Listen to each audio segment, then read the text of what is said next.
Good evening. And for those of you who are joining us in a different time zone, good afternoon.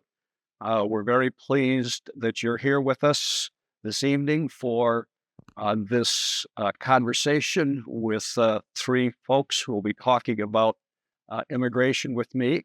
I'm Tom Dwyer. I'm the newly appointed executive director and president of A Faith That Does Justice, and very pleased to be here and to be welcoming you to a resumption of this series of programs that we've been doing.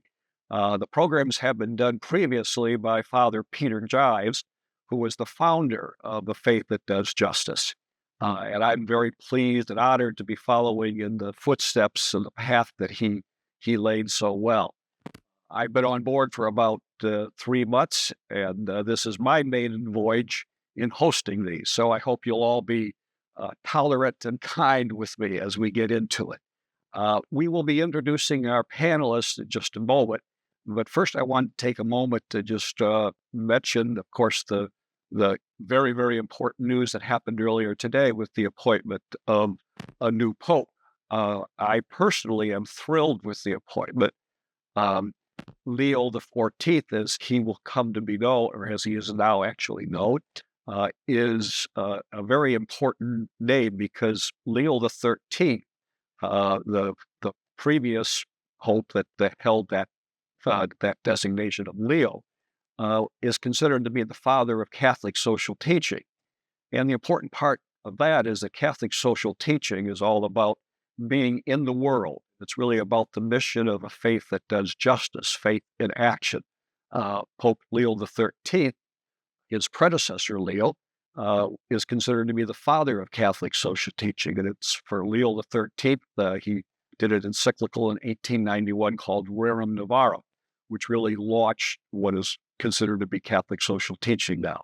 So it's really a very momentous moment to think about the fact that we're holding this today and are going to be talking about faith in general in the world in the context of the immigration question. The other thing that I think I want to mention as we start is just to take a moment. Father Peter died about 8 months or so ago now. He was a legend. Many people refer to him as a prophet. So as we start, I would just like to take a moment to recognize his contribution. He founded the organization 10 years ago. So let's just take a quick moment to recognize and remember him. Okay, so let us get to the program underway. We are going to talk about the issue of immigration for about an hour, and then we'll have an opportunity for questions and answers. We would like to encourage you to jot your questions down, put them in the chat box. They'll be filtered and assembled as they come in, and they'll be given to me when we get to that particular point in our program this evening. Again, we're very pleased that you're with us. I'd like to start with an introduction of the three guests that we have today. Let me start first with Jeff Jacoby. Jeff is a columnist for the Boston Globe. He's been writing columns for about 30 years. He's also an attorney, and he has a special interest in immigration. We'll get more into some of Jeff's thinking as we go along, but I do want to note that fairly recently, with the last 10 years or so, Jeff was recognized as one of the 50 most influential Jewish thinkers and voices in the country. So, Jeff, we are very, very pleased that you could join us, and thank you very much for being here. And then we have Margine Perot. Margine is the Director of Refugee and Immigration Services for Catholic Charities Boston. She has about, 30 years of experience, though you don't look like you have 30 years of experience, Margine. And I know, because I know Margine personally, that she is very, very passionate and committed to the work that she does. And lastly, we have Zar Last with us. Now, we are not showing Zar Last's face because of security concerns, She is an Afghan native. She came to our country in 2021 at about the time of the chaotic American military withdrawal from Afghanistan. She still has family there, and she still is in the process of becoming a full citizen here in our country. I've had a chance to talk with her. She's a most distinguished young lady with quite a background already. And we are very pleased to have you with us as well.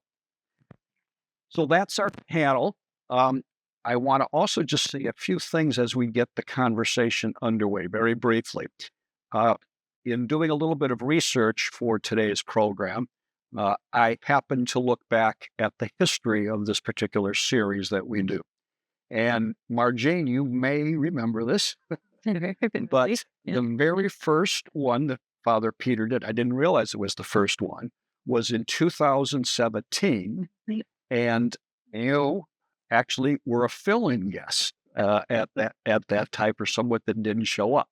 Now, the topic back in 2017, to talk about the wheel that goes round and round and comes back, the topic in 2017 was undocumented migration to the U.S. That was the topic 8 years ago. It was held at St. Paul's Cathedral Church in Boston. It was in person. We had about 150 folks that were in attendance at that time. And the guest that Marjane filled in for was supposed to be the El Salvadorian ambassador to the United States. Now, think about that for a minute. Right now, we have a Maryland man, from El Salvador, who has been deported by our current federal administration on an admitted administrative oversight and is in a brutal prison in El Salvador right now. So here we are talking about the same issues from an entirely different perspective 8 years later. Kind of a remarkable cycle if you think about it in that regard. And maybe we'll get a little bit into the case of that man that's in the prison in terms of what it says about our immigration practices here in this country. Jeff, I'd like to start with you for our first question. We're going to try to have this be free-flowing. We're all going to be politely interrupting each other as we go through this, but we're going to try to have this be as free-flowing as we can. Your column about a harsh immigration policy is a strange way to show love was really the inspiration for this particular session. For those who may not be familiar with Jeff's work, he's a conservative columnist. I actually discovered, Jeff, that back in 2016, you wrote a column that said, on immigration, I've become a dissident on the right. Was the headline of your column back in 2016. And as I look through your Pundicity website, I see that you probably have written 100 articles on immigration over that period of time. You can tell that it's a topic that's close to my heart. Yeah, obviously it is. You have a wide range of topics as a columnist to pick from. Why is this one on your top? Well, first of all, thank you for inviting me to be here. It's great to share this session with Marjane. It was our last. So there are several answers to your question. One, to begin with the political side of it, is that I am the kind of conservative. My politics are conservative, the right of center. But I have grown deeply disenchanted with what conservatism has come to mean over the last 10 or 15 years, which is why, as I was writing whatever that column was that you just cited, I realized that on this issue in particular, I was becoming a dissident conservative. I came of age when Ronald Reagan was the leader of the conservative movement in the United States. And I know that in any number of liberal circles, Reagan's name, evokes all kinds of negative reactions. But I found Ronald Reagan to be an extraordinarily impressive and inspiring political leader. And among other things, one of the positions that he took, one of the policies that he upheld, that he uh, that I found very striking and very admirable was his passionate support for immigration. Going back to before he got into politics in the 1950s, he was strongly supportive of making immigration as open as possible. The last thing that he ever said officially as president, his farewell address to the nation, talked about how the United States, in his view, should have. Uh, he said, "I've always talked about the shining city on a hill. What I meant by that was that it should have gates that were open to anyone with the will and the heart to come here." At his very last press conference, he talked about the importance of immigration. Um, if I'll tell our viewers, if you want to see something remarkable, especially in contrast with politics today, go and look on YouTube for a debate that Ronald Reagan and George Bush Sr. did in 1980 when they were both running for president. They were both competing against each other in the primaries. Obviously, Reagan won the nomination, then he picked Bush to be his running mate. They were speaking in Texas, and the question came from a member of the audience: should we taxpayers have to pay for the education of the children of illegal aliens who come into this country? And both Ronald Reagan and George Bush Sr., neither of whom had anything to gain by disagreeing with this indignant questioner from the audience, both delivered passionate defenses of the idea that this should be the most welcoming country possible. Reagan even said that there should be an open border between the United States and Mexico so that there could be free travel back and forth. That's my kind of conservatism. But since this is an interfaith panel, if you don't mind my filibustering for just a second, it's also my Judaism. You talked about the new Pope echoing the old Pope and Catholic social justice. My religion, I'm an Orthodox Jew, my religion is 1,000 years older than Christianity. And I would say that social teaching in Judaism is far more ancient than it was around many centuries before Leo XIII wrote Rerum Novarum. You shall love the stranger, for you were strangers in the land of Egypt. That's that's a teaching that I grew up with. So the idea that the United States should have the most welcoming immigration policy possible fits as well with my religious teachings. And then thirdly, just to give you the complete answer, there's my own personal story, my own personal background. I grew up in Cleveland in a community filled with immigrants, one of whom was my father. My father immigrated to this country in 1948 from Czechoslovakia, the former Czechoslovakia. It doesn't exist anymore. He was the only member of his family. My father was a Holocaust survivor. He was the only member of his family who came out of Auschwitz alive. And I know Jewish history, and I know the history of the Jews of Europe, and I certainly know the history of the Holocaust. And I know how many lives could have been saved if only the gates in this country had not been so tightly shut down. In the years since then, my wife and I adopted a child from Guatemala. So I have a father who is an immigrant. I have a son who is an immigrant. My other son is married to a young woman from China. So I have a daughter-in-law who's an immigrant. So immigrants and immigration are in virtually every direction that I look, they matter to me a lot. And if all those together don't add up to a reason to care about this issue passionately, no matter how the political winds blow, I don't know what would. Jeff, thank you for not also, I didn't know all that background of your family. That's, it is about families and hearts and opening ourselves is what this is really all about. And before I ask you, Margine, I just want to, you mentioned Rerum Novarum. I did too. I want to encourage people, if you have not read Rerum Novarum, it's only about, my recollection is only 4 or 5 pages long.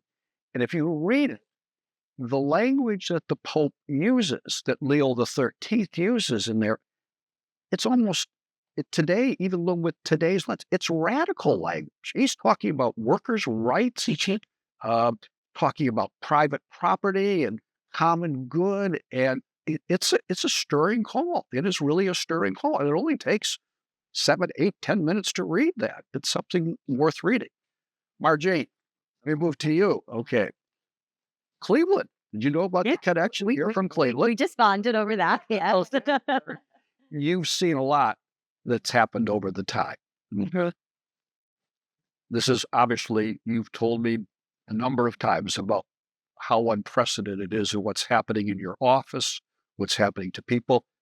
My understanding is our last was a person who came through Catholic Charities through your office. Notice that you're very protective of her. uh, Tell me what you've seen over that time. Yeah, well, thank you, Tom. Thank you so much. And thank you for this opportunity. And I'm so honored to be with you, Jeff and Sarlash, and you inspire me constantly.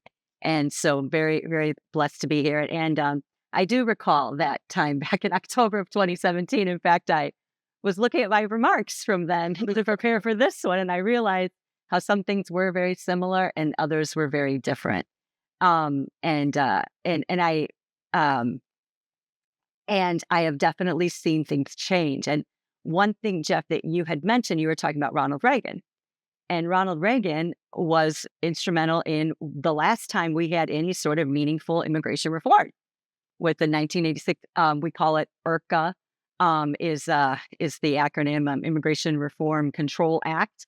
But basically, a lot of folks called that an amnesty back then, right? Amnesty wasn't a dirty word. Right. No, it wasn't. And it helped move so many people out of the shadows and into being able to integrate into society. And so it was just so interesting that you mentioned that. And having grown up about 40 miles west of Cleveland in a very international city of Lorain, Ohio, remembering all of those rich immigrant traditions that we do have up there in Northeast Ohio really helped to pivot me on this road that I am now. And, Tom, as you nicely pointed out, I've been almost 30 years at this work. And as I was reflecting on the younger me that started, like blonder, younger, as a Marist volunteer back in the mid 90s, and one of my roles was to work with Bosnian refugees coming at the time. And I became very passionate about that because I'm part Croatian, fourth generation, and just knowing what was happening. Now I know you're from Northeast Ohio. Yeah, that's true. Yeah, Over here, all the ethnic names are Irish and Italian. yeah, Where we come from, their names like Kucinich and Yeah. Voinovich. that's exactly two awesome, good politicians. But yeah, so and it was, and then that work, I just kept calling to me, and I was really lucky and blessed to be at Catholic Charities, which is a place. You mentioned your faith, and my faith too is very important as a Catholic that I'm responding to what we are called to do in the gospel, and to welcome the stranger, welcome the immigrant, clothe, feed, and that's everything that Catholic Charities does in Boston. And what has really happened in the last couple of months has really shaken me to the core. If I'm being honest, I have felt a lot of what you call like a gut punch when we get these emails, at 5 o'clock in the afternoon saying, the services that you provide are no longer in the interest of America. There's no longer aligns with American priorities. We are suspending your ability to welcome refugees. We are suspending your ability to help Afghans who are stranded overseas to come and make a better life. We are withholding all of your funding so that we are basically crippling your agency and not able to do this work because we do rely. We are a strong partner. For over 50 years, we've been a partner with the U.S. government on serving refugees and immigrants. And as I understand it, you're just basically shutting down your staff, your services to people. I want to clarify at that point. We're not shutting down our services. Catholic Charities of Boston has been here since 1903, and we aren't going anywhere. And I could say that with full confidence. Catholic Charities is still here. We started as an agency to serve the immigrants coming at the turn of the century, and we will continue to do that.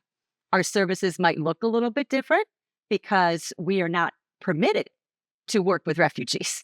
The government pulled our contract to go to the airport, welcome a refugee family from South Sudan, and put them in a ready-made apartment with food and a whole group of welcoming people to help them resettle, and our case managers to help them along the path navigating the difficulties of being a newcomer. So that is not, we will not be able to do Did the that. government actually say, do not do these things?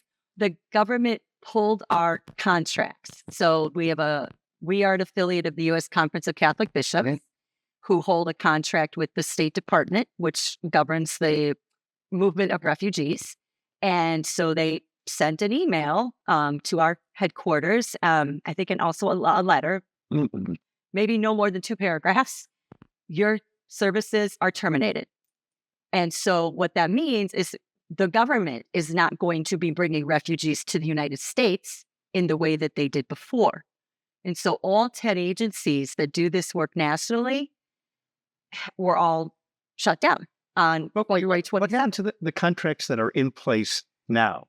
Do they provide that the government can, at will, turn off the funding? Is there not a contractual obligation, at least to the end of the term of the current contract? One would think, I'm not a lawyer, that this actually, the lawyer, and you're probably asking that question. They said, we are suspending your funding and we're terminating the program because it no longer aligns with U.S. priorities and is no longer considered necessary. So what happened is there was a number of lawsuits that have been filed, but still today, with the most... The lawsuits have to work their way through this. And universities are going through this. And True. Who isn't going through it? Right. But part of the issue is that if refugees aren't going to be admitted, then there's no specialized work for us to do with refugees. You know, the libertarian/conservative in me would say, this is why organizations should not depend on the federal government for funding. You should depend on the private sector. And you can find almost as many columns for me in support of charity and philanthropy, private philanthropy as immigration. But surely Catholic Charities has a deep, deep bench of private sector donors. Well, I would say that we are very blessed to have very large supporters, but we also are an agency that serves a variety of, that meets a variety of needs of people, whether it's food, shelter, childcare, ESOL, education, the refugee work that we did do, and our legal immigration services, which is the work that Zarlash is engaged in with us. And we are still providing those legal immigration services for immigrants and refugees and migrants, which are now even more critical. But historically, most Catholic charities do have a portfolio that does include federal and state contracts. I mean, the government comes to us and asks us, please do this work with us. We can't do it alone. We would like you to do it. And most of our government contracts also require that we contribute to them as well. So, government contracts don't cover all of our costs. So there is a... Let's hear about your experience. So we look from like the 1980s, okay, and that perspective, yours is a much shorter perspective. 2021, you came here. It's 2025, only 4 years. What happened to 2021 compared to what you see as a paralegal in 2025? Personal level, to folks, friend, family. I know you have family still in Afghanistan. What's been your experience, our last? First of all, thank you so much for giving me this space to speak today. And I'm so grateful for having Jeff and my favorite colleague, Margin, with me today. Coming to your questions, yes, I arrived in the United States in October 2021. But everything seems very complex to me, complicated, especially for me, like waiting for my documents. I didn't have my documents, not everything in my hand, and all the long wait and everything. The whole procedure, every step was more detailed, and we had to wait for that. Everything seems very complicated to me. But when I officially start working as a paralegal and I start my job in the immigration field, I still feel like it's much more in the beginning. It was, to me, it looks like it's very slow. But when I start working as a paralegal, I realized still the process is even much more slower than the year that I wasn't officially working with the Catholic charity. Especially for the people I closely working with the Afghan families, and they're still waiting for their family members to be reunited, and they're still waiting for cases, and for the case should be legally. Like for example, I know a family that half of the family is stay here, but their family members is still in Afghanistan, and they have to wait uh, for their like reunification cases, and especially for their green card cases, they have to wait a lot, and sometimes it's very frustrating for them, for me, especially nowadays. There's a pause for Afghan asylee regarding their green cards. There's a huge pause, and we have no idea for how long that pause would be. And sometimes it's very hard for me to make them understand that they have to wait. They have to be a little patient still. Waiting too. Yeah, I'm still waiting. To be honest, my case is still in pending, and that's very hard sometimes. It's very frustrating. They're feeling really like bad about their cases, and So you've been waiting for 4 years, basically. Yeah. Is that I don't know. Is that a typical time for that kind of a process to happen? uh, are you asking the mortgage? Either. So it's not like that 4 years I'm waiting for my green card. It's just like you have to first apply for your case to have the legal status. Mhm. I got my the approval of my asylum, but after receiving your approval, you have to apply for another step, which is green card. So it's been a year. That last April, I was really expecting to have the approval of my green card, but due to the pause, that was very I was very disappointing because it's still I have to wait much longer time, and we have no idea how long. It might take like months, it might take years, but waiting is sometimes really frustrating. So why did you come here? Why did you decide to come here? And you came with your family. I came with my few members of my family in October 2021, but still half of my family, my relative and friends, they're still in Afghanistan. They're living in constant threat and risk. Even I'm speaking on behalf of them, knowing that they're not safe. It's very risky.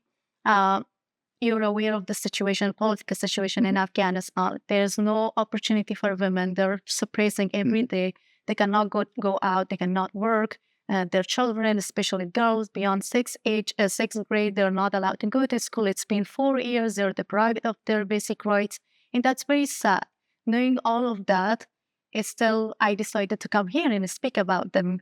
And I believe it's very important for other people here to know that about the reality of refugees and immigrants here.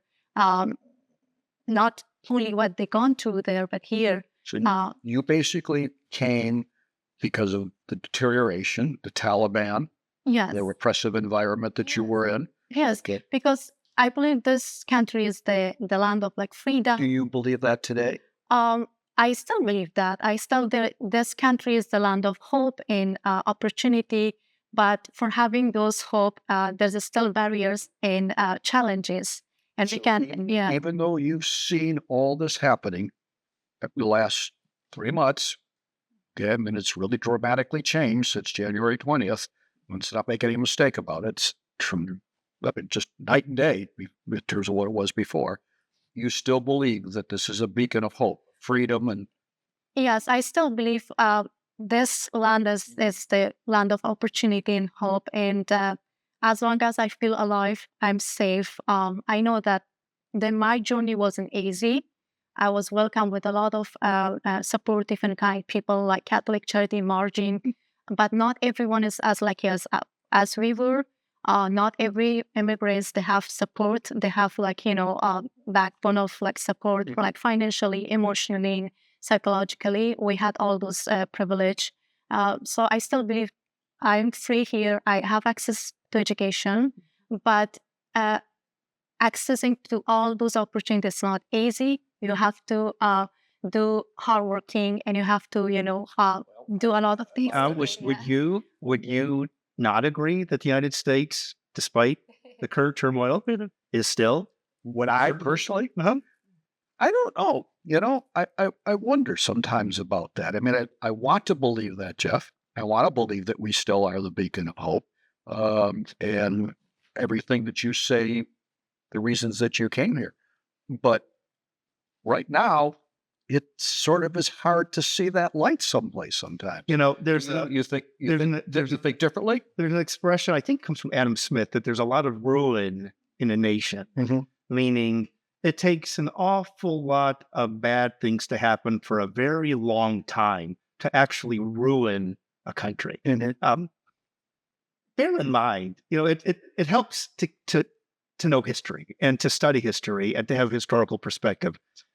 Franklin Delano Roosevelt, regarded as a great liberal democratic hero by tens of millions of Americans, presided over the unlawful internment of hundreds of thousands of Japanese Americans. And also, by the way, people don't usually know this, also Italian Americans and even some German Americans, rounded them up despite no evidence that they had done anything wrong, and put them behind barbed wires and deprived them of freedom for years.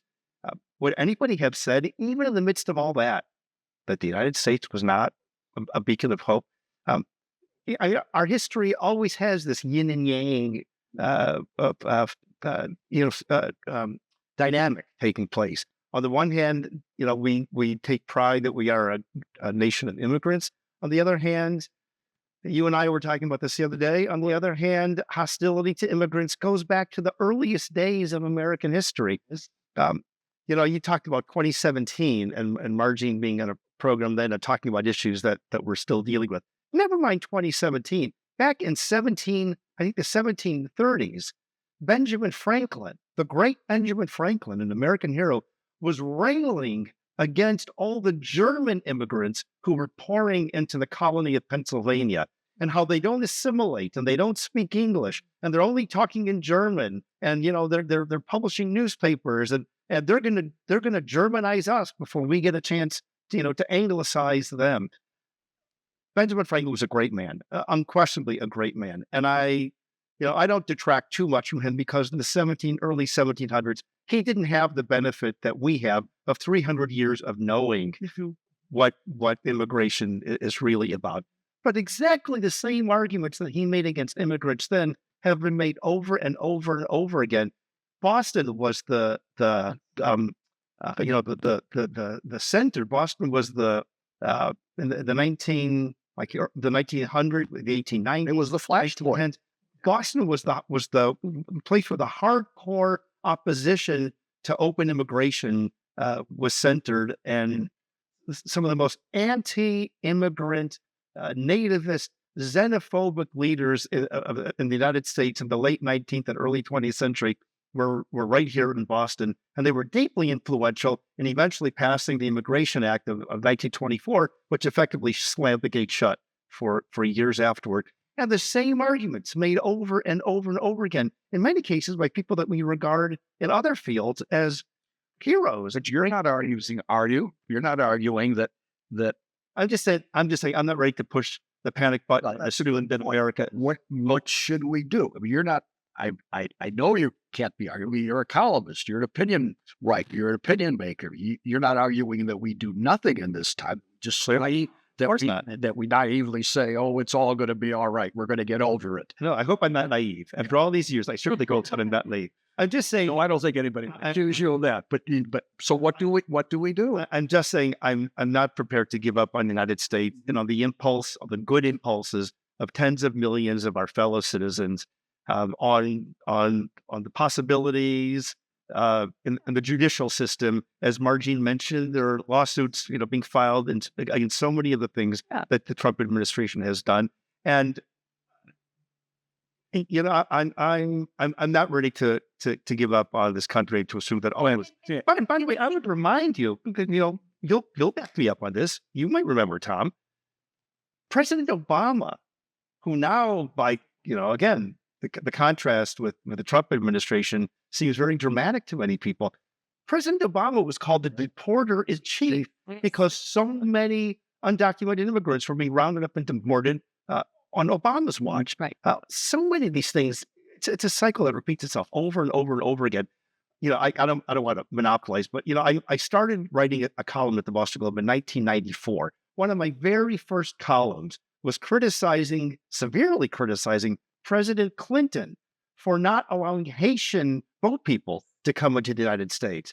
Back then, the conservative Republican position was we want immigrants, and it was the Clinton administration that strongly opposed broadening immigration, and that was talking about cracking down and keeping illegal aliens out and punishing employers who hire them.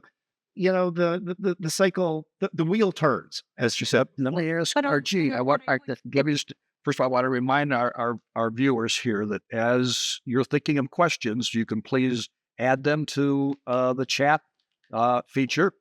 Write them down so that we have your questions when we return to that. So, RG, please. Yeah, but I do want to pick up on this beacon of hope.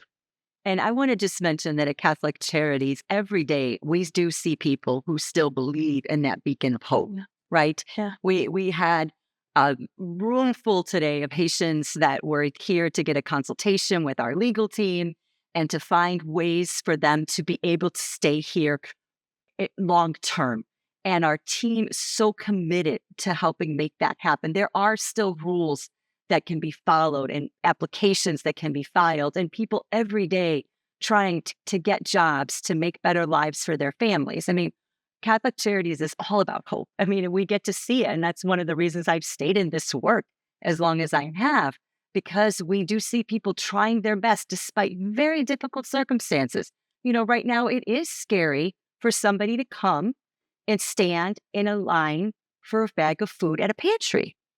Because if they're on a part of the street that's public property, there's nothing to stop an immigration agent from coming up and asking them for their papers. Now, does the person have to show, there's all these rights and so forth that we're trying to help explain to people, but it is very scary.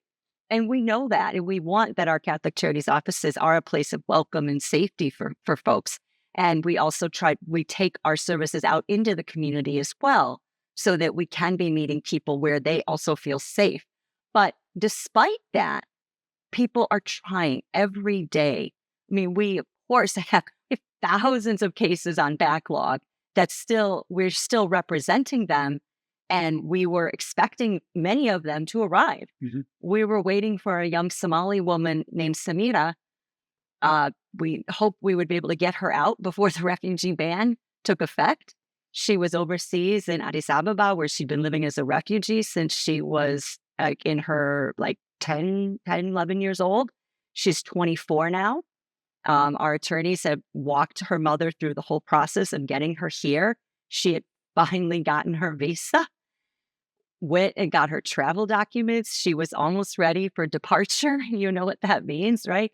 She was almost ready. And the suspension of refugee resettlement came. Mm-hmm. We called every center, any flight that you could get this woman out on. Her mom is here in Boston, suffers from some severe trauma and needs her daughter with her. But Samira, we talking to her through WhatsApp, even though she's devastated, has to go back. She's still in Somalia? And she's in a third country in Ethiopia, where she'd been living as a refugee, but she still believes that somehow the American ideal will come to fruition again, right? So Zarla, you came with your parents, right? Yes. Perfect. How do they feel? I mean, this country it's like migration never been easy for anyone, even for young generation. But if you go back to the old generation, like my parents, they're not the same generation as mine. I can't imagine what they're experiencing, knowing that they can communicate. They're absolutely in a new environment, new people, new culture. They're still exploring the culture. They're still trying to connect themselves with the new people, but sometimes it's so hard for them. Like my dad is still enrolling with English courses to improve his English. In the beginning, Morgan was aware of that they were really dependent on me. And every single activity that they were doing, they need my help. Mm-hmm. But now I'm so proud of them that they're at least slightly independent, that they can take care of their medical appointments, how to take the train, how to go to library. But they're still struggling with the language. So language barriers it's one of the most barrier and challenging thing for immigrants. It's hard for them. It's really hard for them. It's been 4 years that they're here, but they're still struggling with a lot of things and dealing with a lot of things. Sure. Yeah. It's interesting that you mentioned the struggle with the language. Obviously, that's an issue for, for countless. Yeah. When my father came to this country in 1948, the very first thing he had to do was find work. And he found a job somewhere nailing window sashes together. Yeah. And the second thing that he did was sign up for English classes. And it frustrates me to no end when I hear nativists and people who have an antipathy toward immigrants talk about how they don't speak English. Or I call I call Apple customer support and I get somebody who doesn't speak English. Or the Lyft driver who brought me here today, and it was clear that in English he would not be comfortable conversing in English. But I hear that, and I try to tell them two things. One, if you only added into that equation the immense benefit that we get from immigrants, the temporary dislocation with language is more than a price worth paying. So not just like globally, but beyond that, you don't have to pass laws saying that English is the national language of the United States. Every immigrant knows that. Zarla's parents know that they would be better off if their English were better. At their age, I imagine it's hard to learn another It's so language. hard for them. But their grandchildren, I don't know if Yeah, they do. grandchildren, when their children like you, I mean, I imagine you have an accent, so clearly you still speak Yeah. the Afghan language. But if you have children who grew up in this country, English will probably be the only language that they speak. That's And that pattern has repeated itself over and over and over. Let's dive right into that, because that's one of the big things. Immigrants, legal or illegal, that's another issue, legal versus illegal, but immigrants are taking our jobs. They're draining our educational system, taking our jobs. We're losing our identity as a people. Look, how about you, Marky? I would challenge that sometimes when people do say they're taking your job. What job of yours did they take? Or they don't want to learn English. Well, maybe that's because there's a backlog of 17,000 people waiting for an English language program that's a formal program that they can go to. TJ? Yeah, I was just going to make a plug for you guys. An amazing ESOL program that you folks do. And we need more of that, though, right? We have waiting lists at Catholic Charities, hundreds of people. And we have English classes in all of our major, large community service center sites. But there's not enough classes. And so, but we see people wanting to learn English, people wanting to take jobs. So what jobs are the immigrants that we work with taking? Well, they're filling the part-time jobs at Dunkin' Donuts. They're school bus drivers, they're home health aides.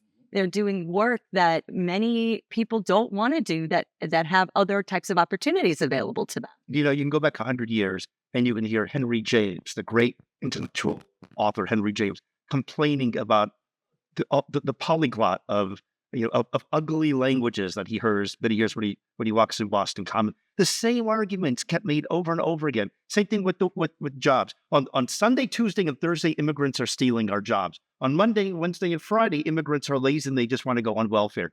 It's almost Which they're not eligible for. any argument in the store. If your starting point is I want to have fewer immigrants, then you'll make any argument against them. But if you want to be fair about it, the payoff, the return on investment to this country is just unbelievably tremendous.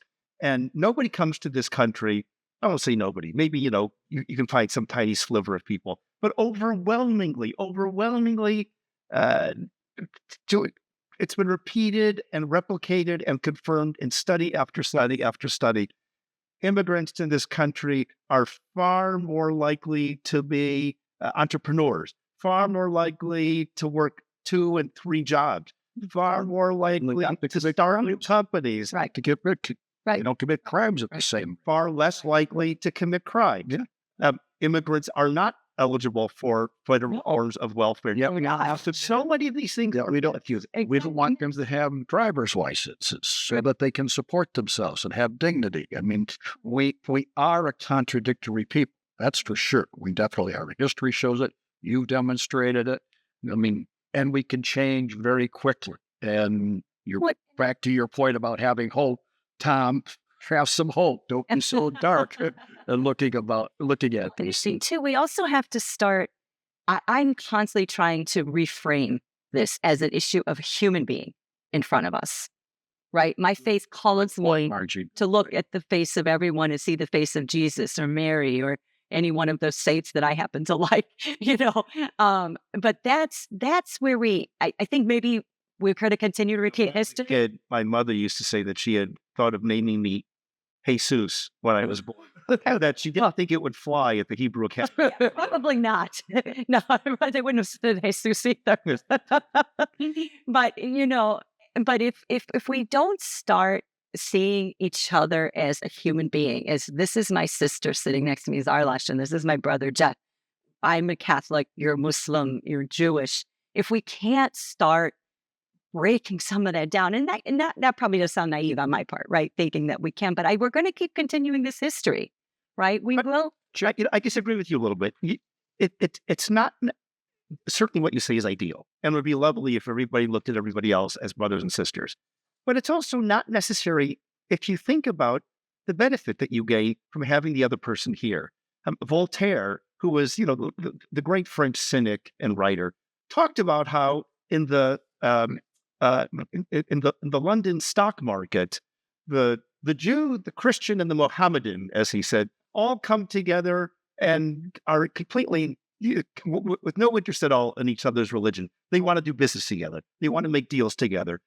Outside or on their days of worship, they may detest what each other believes. But when it comes to getting things done, they see each other as, from a practical perspective, which is why I keep making the point. Think about the great return on investment that this country gets and has always gotten from immigration. Tom, you've been looking at the columns in my website. By the way, if anybody's interested, jeffjacoby.com. And you can click and sign up, Jeff, for the mailing. They're going to be interested after today. If you read through columns that I've written about immigration over 30 plus years, over and over and over again, a phrase that I don't know where I first came up with it, but a phrase that I love to use is that immigrants are the great growth hormone in American history. You compare countries that welcome immigrants, like the United States, like Israel, with countries that don't, like Japan, for example. And the difference between the dynamism, the entrepreneurship, the growth rates are tremendous. If you compare states in this country or cities in this country that welcome immigrants or that have large immigrant and growing immigrant populations, that's where companies are more likely to be started. That's where neighborhoods are rejuvenated. I was reading. I've been interested. This is the 50th anniversary of the end of the Vietnam War and the communist takeover of South Vietnam and the boat people who fled from Vietnam, and many of whom came to this country. One of whom is my right-hand person at Catholic Service, by the way. And many came to Boston and Dorchester. Parts of Dorchester became Little Vietnam. And you read about what happened, the dynamism in those neighborhoods, how they came to life with the influx of immigrants. So that's why I just keep making the point. Immigrants add so much, even if you don't want to bring a moral view to it, even if you don't have any personal connection to immigration. As an American who wants this country, if you want to make America great again, the best thing you can be doing is encouraging the broadest, most generous, most welcoming policy toward immigrants. And it frustrates me to no end that there is a president who campaigns on a slogan of making America great again, and who has been married twice to immigrants who still somehow cannot seem to understand. Are you pointing out any hypocrisy or just so? Hopelessness. Let's turn for a minute here. I mean, this is a faith that does justice. Okay, we're talking about all faiths and the justice component of that. I want to ask you about one particular part of the Jewish faith, but I want to start with Zionist. Okay, you're a Muslim. Yeah. I actually have a Muslim son-in-law. All right. I have been struck by one aspect. I don't know the tradition or the history, but sort of the notion of hospitality. That's deeply embedded in the tradition, as I understand it, in the Islamic tradition. Can you speak a little bit about how Islam thinks about welcoming the stranger? What is the tradition there? Yeah, if you look at the Islamic, the word itself, it means peace and something really good. So it's clearly mentioned in our holy book that uh, we are really open and welcome others like a stranger. We really strongly believe in diversity. We are accepting other people. We are like I would and I right now, like, I'm not 100% like have information about my religion. I'm still like keep digging it and learning and enlighten myself about my religion. Since it's everything in this Arabic and there are less resources to read about and then my own language. So we do have holy book in Arabic, pure Arabic, but there are also translation part of that.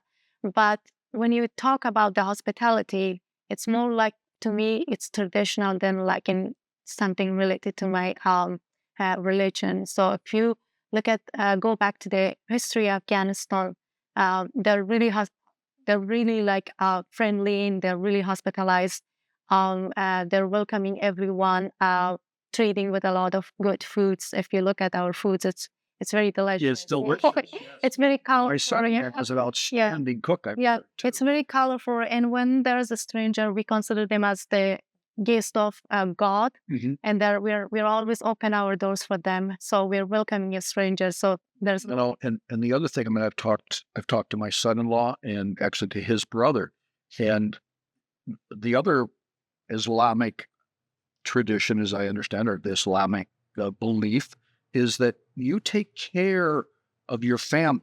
yeah, The notion that we have of charity here, especially charity coming from outside sources, from government or even from other people. He's from Jordan. I mean, you take care of yourselves, take care of your family. I mean, if you abandon, say, an elderly mother or father or something like that, that's not good. That's that's verboten to do that. Is that that's true. generally correct? Yeah, you're absolutely right. So right now, I'm obliged to my parents. It's my responsibility to take care of them. When you were talking about only the parents and the family, in my country, they're not only taking care of their parents and their family, but their neighborhoods. When they're cooking something, then they knew that that they can smell the delicious food, and it's part of our religion. If you cook something, a portion of your food should be, devoted to other, like your neighborhoods. So you shouldn't like fill your stomach and then knowing that your neighbors, they're like starving, they're, hungry. So it's kind of like mixed related to my religion and my culture. And then Jeff, you have this concept, tikkun. Can you say it for me? Tikkun. You're thinking of tikkun olam. Tikkun olam. Thank you. Tikkun olam. Repairing the world. It's Hebrew that it means repairing the world. It's actually become a very trendy expression. The original meaning in Judaism was something very different. It's the way that it's been repurposed to have a sort of left-wing social justice cast. That's sort of a newfangled notion. That said, in Judaism, the belief that you are responsible for others is at the core. I said when we first began. In fact, Passover was just a few weeks ago, and we begin the celebration of Passover with the Passover Seder, in which the tradition for more than 3,000 years has been you're supposed to relive the Exodus from Egypt. And one of the questions that we were talking about at my Seder table was, why was it necessary, if you're a believer, Christian, Muslim, Jewish, why was it necessary for the children of Israel to go through hundreds of years of slavery? God could have just taken them to the promised land and spared all the agony. And the answer that the rabbis traditionally gave was so that it would be imprinted in your emotional DNA what it's like to suffer, what it's like to be at the mercy of others, what it's like to lack freedom, which is why the Bible says over and over again things like, remember the stranger, don't oppress the stranger, love the stranger, because you were oppressed in the land of Egypt, because you know what it's like to suffer. So that teaching goes way back to the very beginning of of Jewish teaching. On a just on a very personal level, I mean, if you've ever been in a strange place and felt alone, traveling and you get lost or anything like that, it's a scary feeling. I mean, just we're not talking about the little very personal level. It's scary, and a welcome face, a welcome hand, somebody that stops by, it just is a big, huge relief. I mean, you feel seen and recognized. I mean, this is just taking that to the grander level. Since we're talking about religion, this is an interfaith group, and this is in the context of religion. It has been the case throughout American history, set aside the negative chapters, of which we've had plenty, but it has been the case. Catholic Charities is a fine contemporary example, or an example over the last 120 years. Yes. But going back to the very beginning, Tocqueville talked about this incredible American genius for creating organizations, private voluntary organizations, so many of which were church inspired, so many of which were religious. Think about everything from Amish barn raisings to the Mormon tradition of everyone gathering together to help, and someone who's moving into the neighborhood or needs help, to what Silas was talking about in Muslim communities, to my synagogue, like countless synagogues, has on its website. If you're visiting the community and you need a place for a Sabbath meal, you want help, you need assistance, contact us. The fact that the United States is a covenantal nation, a nation that was founded by believers, originally just Puritans, but gradually it expanded more and more and more. I think that has so much to do with why this country, unlike, for example, most Muslim countries, has traditionally welcomed immigrants. You can't immigrate easily to Jordan, for example, as your son-in-law would tell you. Nobody would want to immigrate these days to Afghanistan. But even before Afghanistan became the terribly governed country that it is now, it was not a country that people could freely immigrate to. That's not a traditional view in so much of the world. The same thing is true in many majority Christian countries. Norway doesn't want immigrants coming in from all over the world. Sure. And when immigrants have been allowed in, that has caused so much controversy. Here, that's been a tradition. In some countries, welcoming immigrants goes to the heart of what people see themselves as stand up for. And the more we can spread that and suppress the idea that immigrants are somehow bad for us, the better off we'll be. So before we turn to some questions and answers, I want to cover another area. We've been talking about immigration, but a part of what's going on right now is also deportation. You wrote a column just yesterday? It's yesterday, which I know you wrote because you were coming here, right? But the column was... You won't believe me if I tell you not. I won't believe you. But the column was entitled, What Part of Unjust Law Don't You Understand? No. So we've been here, 2017, the program, when you were here the first time, talk about undocumented immigrants. The time was, to say illegal alien wasn't regarded as a negative stereotype. But somehow, it's it. It should be. When it's an illegal and an alien is just the amnesty wasn't regarded as a bad word. So the nuance changes.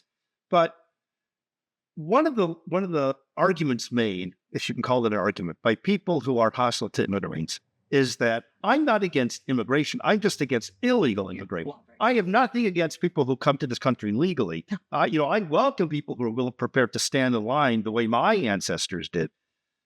To which I try to tell them two things. One is that for most of this country's history, there was no such thing as illegal immigration.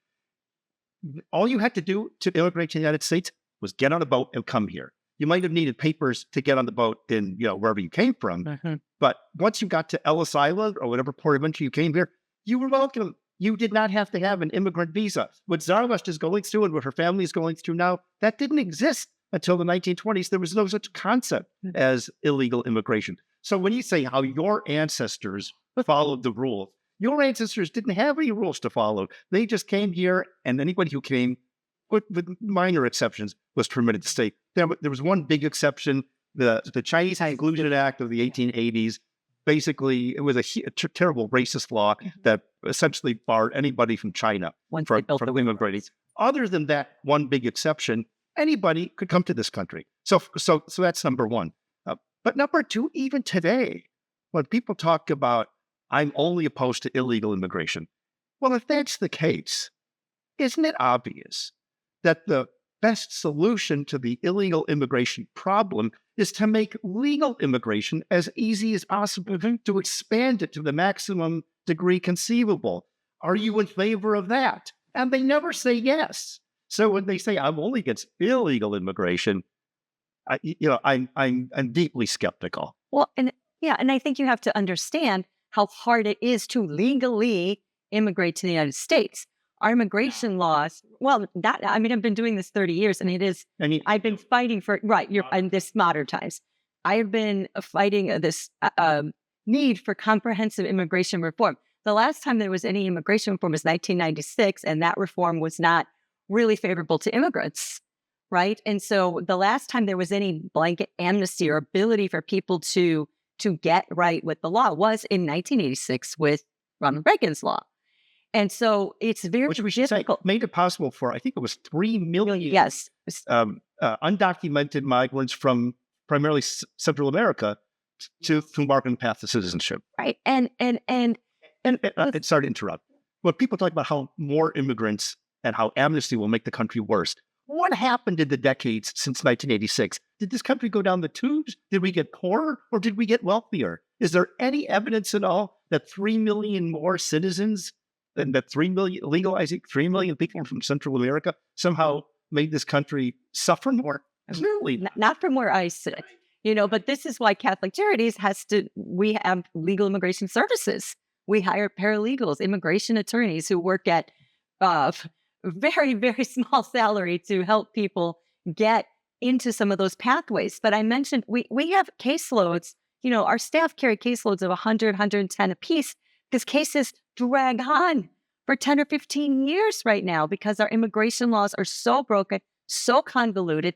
Don't you think somebody would want to have an application to file for a visa to enter the country so they don't have to make these harrowing journeys and swim through sewers in order just to put their foot on this land and say, please, may I have asylum? And when people are being detected at the border, I've been to the border a number of times, it's militarized. People aren't coming over in droves. No, you're getting arrested. Invasion? No, I don't. I did not see an invasion. All I saw were drones and cameras, and it was militarized, right? But people aren't coming and just running over and running and coming and getting a bus to Massachusetts. No. But let me go back. What about this? We are either sending or talking actively about sending these individuals back to countries where the conditions are awful, with very, very poor humanitarian records. What does that say about, to go back to your column, Jeff, what does that say about unjust laws and unjust actions? What does that say in our own Margie, in our own Catholic social tradition? What's that? Our Catholic social tradition, social teaching tradition, says that we have, as Catholics, a moral obligation to resist laws that are morally unjust. Correct? Mm-hmm. We have an obligation. It's not optional that we do that. We have to do that. That's the key. If it's the question, as you put it in your column, is not a question of legality. It's really a question of morality. Right. And morality has to underpin legality. The critics of immigration will often say, what part of illegal don't you understand? Oh, yeah. As though that somehow shuts down the discussion. But as you say, there's a great tradition of civil disobedience. Martin Luther King, fought for civil rights from a religious perspective. Right. The part of civil disobedience is that you accept the consequences. And when you talk about an obligation to resist unjust laws, first of all, yes, that is incumbent on all of us. How you resist can take different forms. Resisting can take the form of filing a lawsuit. Resistance can take the form of supporting, Well, I would say supporting Catholic charities so we can have more attorneys resistance to help can take the people. form of trying to elect lawmakers who will change the law. Resistance can take the form of trying to convey to the public what's really at stake. It doesn't always have to mean that resistance doesn't always have to mean breaking the law. But yes, we all have an obligation to try to make a more just society. So my colleagues are telling me that it's time for us to start the questions and answer. Okay. And that the very matter that we're talking about is the first one up that we've got. And it's what specifically can people do about the injustices we are currently seeing? And from your perspective, what can people do is our last. What can people do about this? How do we get, for instance, there are having a Muslim son-in-law, okay, it has become so painfully apparent to me the completely distorted notions people have about the Islamic faith, about Muslim traditions. How do we break that down? If you had to design a way to break that down, how would you tell the American people about your faith and what we can do to make people understand you, understand the faith, understand the other person? It's a very tough question. This is a tough group here. But, let me think about that question. You know, let me prompt you with something that I've always thought.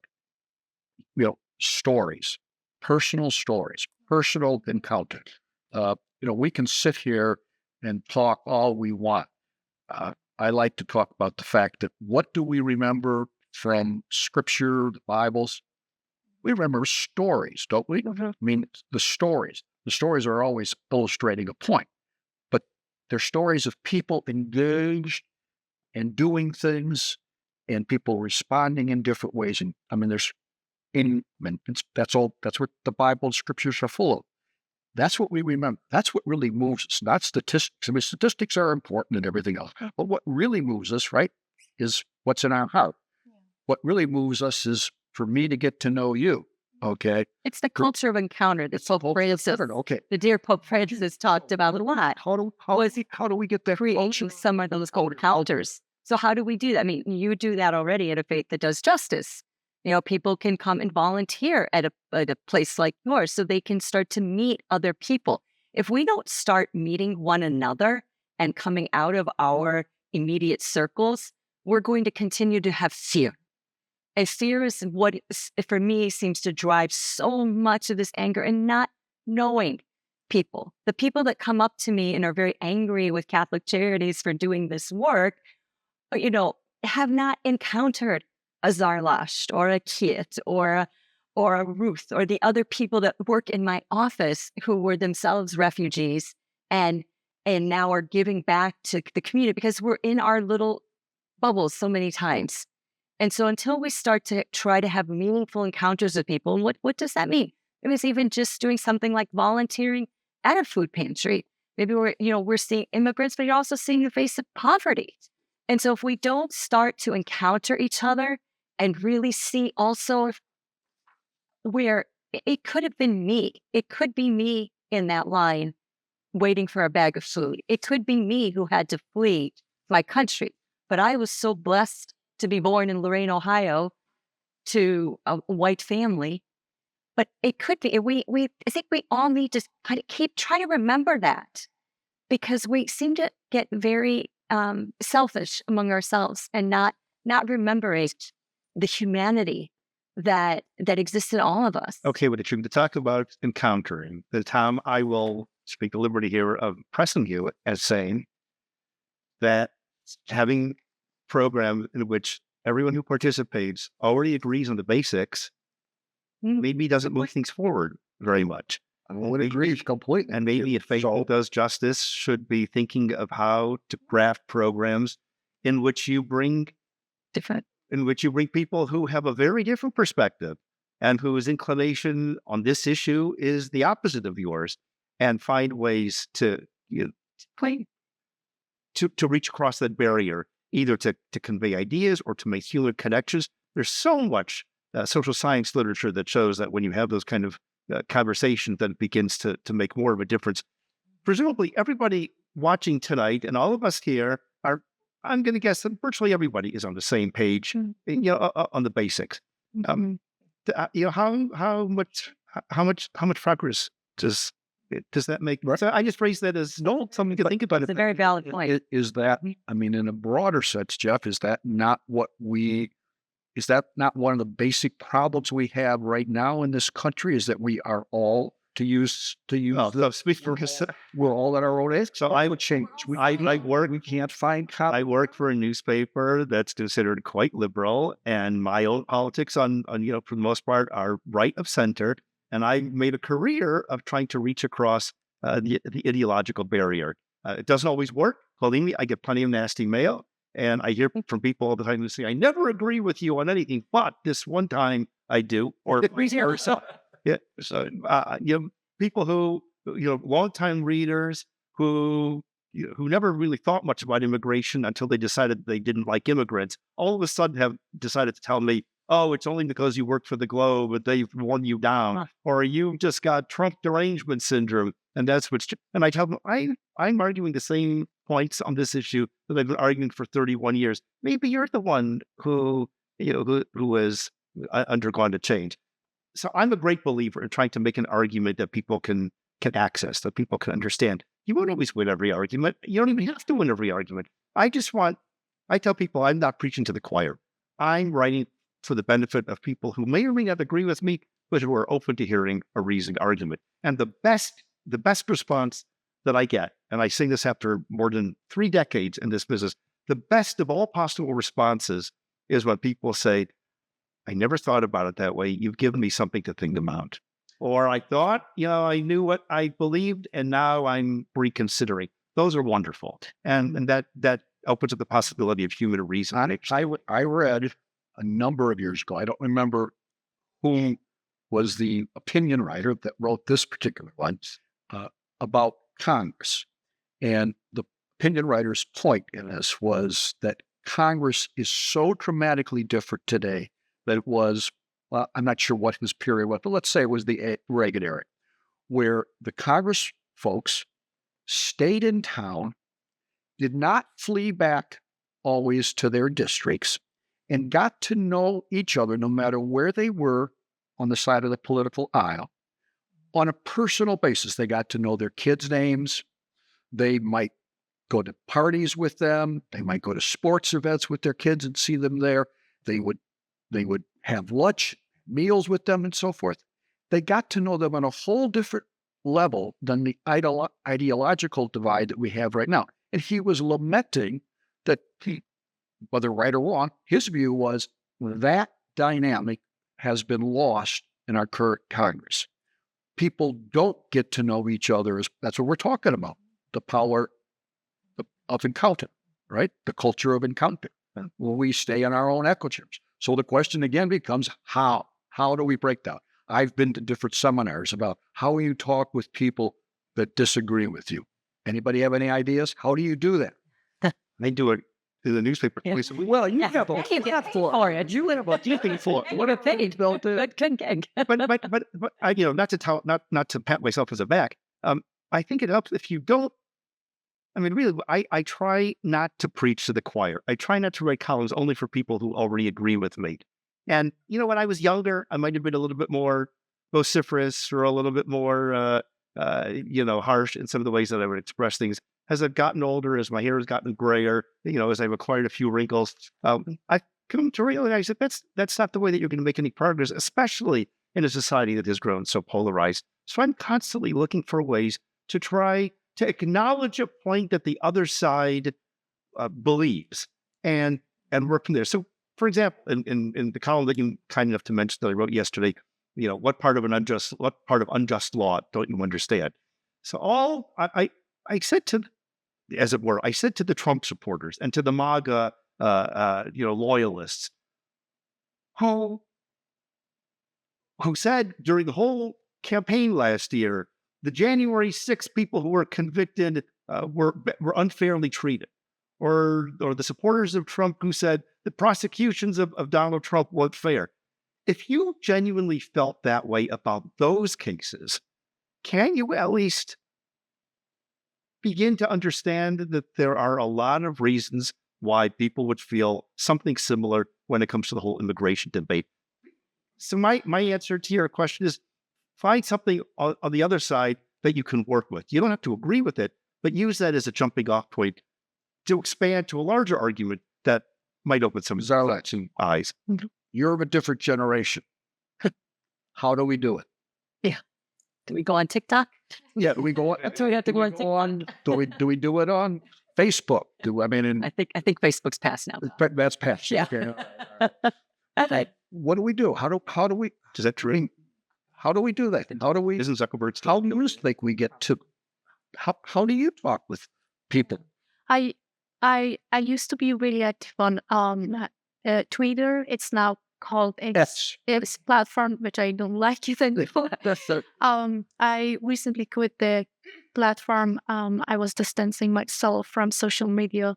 I was really active on that platform. There's a Human Rights Commission. Yes. Were you not in Afghanistan? Yes, I was. So there's a feature under the name of like Space, and you can host the platforms and you can invite people as a guest and as a listener. So in the beginning, I was just listening to my generation, especially my people, those who are not in Afghanistan physically, but they're around the globe. And then I was listening to them, and then I decided to participate with them and debate and talk about. And I found this platform more like a sort of like a, raising awareness and fighting back, because we're not like physically present in Afghanistan, but we can raise our voice against so many like injustice, about so many wrong things that's happening in Afghanistan or like any part of the country. I was reacting to all those injustice, and I was trying to advocating, through that platform. And that was a kind of like tools to me to, advocate. And I think we can use that platform is still for many reasons, So in your view, then, we need to engage on social media. Social media. All right. Other ways? I mean, are not, well, maybe this is wishful thinking, but are not younger folks, younger people, don't they want to be in personal contact? Yeah, there are some like movement, like in the real world, like that platform is still like they call it like some, it's not like it's a, social media, it's not real, but they're just listening, hearing your voice sometimes, and through that space, we can watch each other. We just like listening to each other's voices. But there were some movement. For example, there was one movement that I was participated in, like discrimination against like my minority ethnic group, like Hazara, and there was a hashtag, and they were like running this hashtag, and I was like holding the banner and asking for justice, that they have to listen to this minor ethnic group, that they were like, there was so many wrong thing about this group, and then I was advocating through that. But it's happening in real life too. Like you can participate in an event and then raise your voice and talk about like so many injustice things that happening around the world. Yes. Arjane, what do you? It's tough. I mean, I think the more we can have forums like this, and hearing your point though about we need to be broader in our the people that participate, right? But I just think having more opportunities for people, like, invite your local Catholic Charities folks to come out and talk to you. If it's about immigration issues, but also about poverty, the more that we can educate people in a way that's digestible and understandable, I think we can hopefully move the needle a little bit. And I do echo what Zarlash is saying about social media being a very important venue, and also volunteering. If people want to volunteer, that is a really wonderful way to make an encounter. But I also think, I will say one quick thing is we have to watch our language though. I noticed a couple of times here we've called people illegal. I try very hard not to use that word because people are not illegal. God did not create whatever God we believe in. God does not create illegal beings, right? That's a label that has been put on people. Alien, we are very deliberate at Catholic Charities about how we refer to the people that we serve because they are people. First and foremost, we are serving the human person, a people. And so I think that's also really important. Many people say, well, what should I say instead of undocumented then? What's the new buzz? I said, well, say on a status, pending status, or better yet, just say my neighbor, my friend. Why do we have to why does everybody have to have a label associated with them? Yeah, okay, I understand your point. And yet, as I said, Yes, I know, I'm the Pollyanna of the group. Sorry.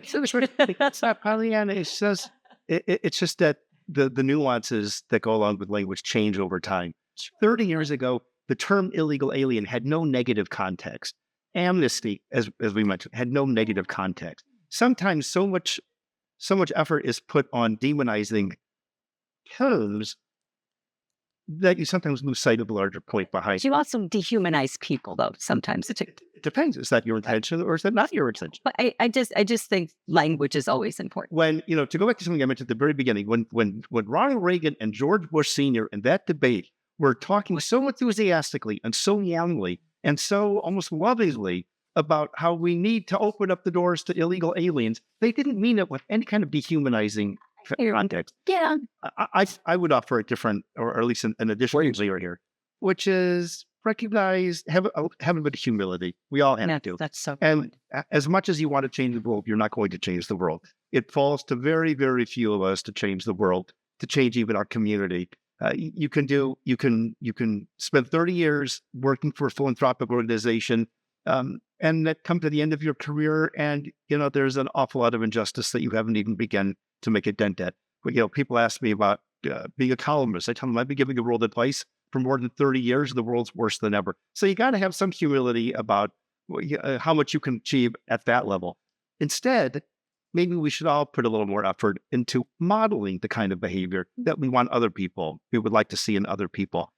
Try to change your own personal world. You never know whom you're going to have a great effect on. You never know who's going to be inspired by your example. No guarantees. The world continues to turn, and 1,000 years ago, and a century ago, and a century from now, and 1,000 years from now, there will still be tremendous injustice in the world and a need for a faith that does justice. But if every individual works to try to, at least within his or her own, space, to try to make the world better, that helps too. So we have about 8 minutes left to go here. So this is the crunch time. Okay, this is each of your chances to convey a particular message to those that have thankfully, gratefully joined us this evening. What message do you want to convey? Do you want to let me not presuppose what message you want to convey. Let me start with you, Margie. What have you learned, not necessarily from today, but what have you learned over your working in this area, and where do you think we should be going? We, the collective we. Right. Wow. Well, I've definitely learned a lot. I've learned how resilient people are by watching the immigrants and the refugees that we serve. And I want that folks can take that away tonight. It seems the people that we are blessed to serve at Catholic Charities are just examples of overcoming so many challenges and so many strifes and making an effort day to day to help themselves and help their communities. And that is one thing I want to take away. And I'm going to continue to say what I've been saying is that we look at people as human beings first and foremost, and not as black, brown, or having an accent, or wearing hijab or wearing yarmulke, but we look at people as people. And that probably does sound a little naive, but that's how I try to go about my day. And of course, I get frustrated sometimes when I can't communicate on the phone with somebody in a tech support role, but I have to constantly bring myself back and say, hey, remember, anytime the shoe could be turned, the tables could be turned. And I also do want to say, Catholic Charities right now is facing major cutbacks from the federal government, and we need the support of our community. We are very generous donors, but we need more support, especially for the legal immigration services that we're doing. The demand for our legal immigration services now has skyrocketed to levels that I have not seen in 30 years. And we have brilliant staff and we need more of them, but we can't do that without more private support. It's our last. I'm gonna let the opinion writer have the last. Okay, but it's our last. What would you say? What message do you want to convey? Yeah, today I know like you're not showing my face, but the main reason that I here I just decided to share my voice. I just want to like let other people in the United States know, because today I just came because of my community for just be the voice for the my people that they're still waiting, they're still hoping, and they're still suffering. And I just wanted these people know that Afghans and my people, they're not just numbers and headlines, and they're people with different story, with dreams and hopes. And this is my message, and that they should know the realities of immigrants and refugee, that they went through a lot and their journeys wasn't easy for them, and adjustment to the new environment and new cultures is not that easy that it looks like. Because I've seen It doesn't look easy. It doesn't look easy it's not to me on the outside. I just come here to share my voice, and I hope this voice can help bring like awareness and understanding and change. Hopefully, Well, your voice is very eloquent. thank you. You are very courageous. We thank you very much for coming on here, despite some of the risk that this brings.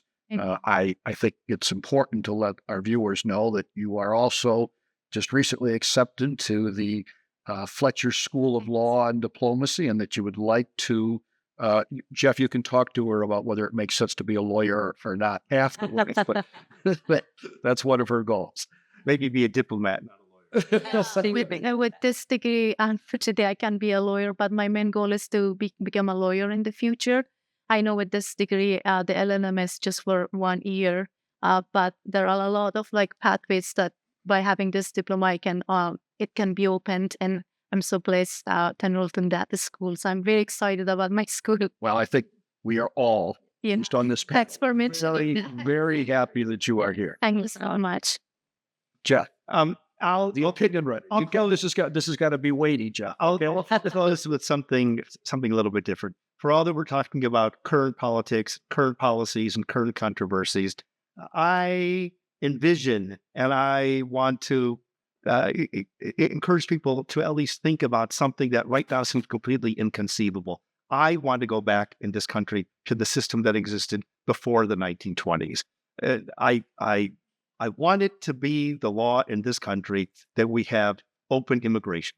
That does not mean a country without borders. It doesn't mean that there aren't rules, but it means that, as was the case for the first century and a half of American history, any person who wants to pull up their roots in another country and move to this one and become an American should be free to do so, subject to rational considerations, vetting for criminal activity, so forth.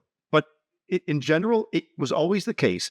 If you woke up one day, whether you were in Afghanistan or you were in Burkina Faso or you were in Sweden or you were in Mexico, and you said, I want to move to America, you used to be able to do that. You didn't have to have family already here. You didn't have to have a job lined up here. All you had to have, as Ronald Reagan said, was the heart and the will to come. I think it would be great if we could at least talk more and more about recreating a system in which America truly was open to immigrants from all over the world. Anyone who's peaceful, anyone who would be productive, anyone who wants to come and be an American citizen and has good intentions should be welcome to do so. As you use the word Pollyannish, as Pollyannish as that might seem, Michael Dukakis once told me in a program that I was too liberal even for him. Nobody ever called me liberal for anyone. And yet I think it was that era that made America today the great power. Well, I am going to interrupt you because we've only got a few seconds left here, just to say thank you to all of you who came. We hope this has opened some eyes and inspired you to take some action. We'd love to hear about what you do in your own communities. how you try to advance this whole notion of restoring dignity and integrity to those of our neighbors that we need. We appreciate very much that you've been here. We look forward to hearing from you. Thank you for coming. Spread the news. This will be available, and we will have a resource list that we hope to get out to you very soon. Thank you. Good evening and best wishes.